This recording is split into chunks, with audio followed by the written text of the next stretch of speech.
wagon roll along here now. Let's move on to Spain.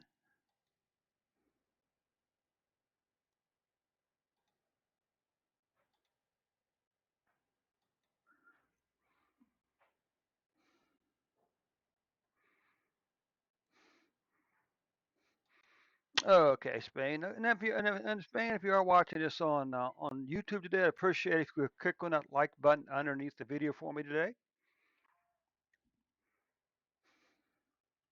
Let's just take a quick look here at the numbers from Spain. Now, we'll mention, of course, that we're looking at the most recent 365 days worth of data.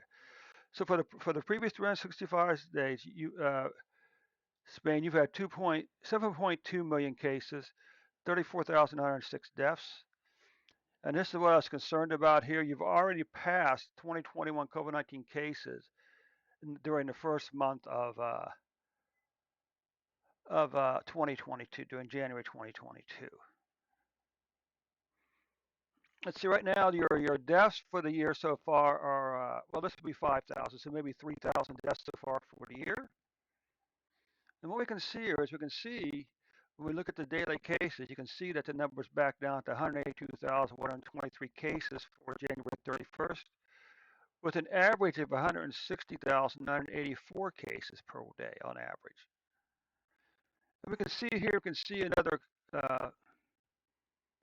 spike up here in terms of COVID-19 deaths for Spain, 259 deaths on January 31st, with an average of 232.2 deaths average per day. Take a look at the weekly number. You can see the Omicron numbers here. Hopefully, this is the beginning of a new downward trend.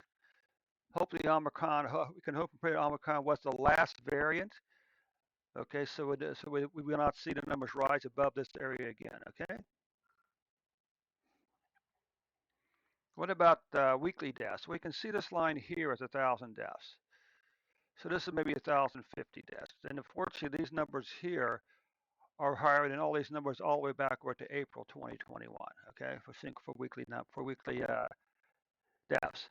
And again, unfortunately, this is all too common occurrences we'll see here. But Spain, that is, January was the most number of cases for a single month during the previous 12 months. What about deaths? Well, the good news is deaths were not the most deaths. The bad news is deaths for January 2022 were still the third most of any month during the previous 12 months. Okay, so that concludes the report for Spain for today.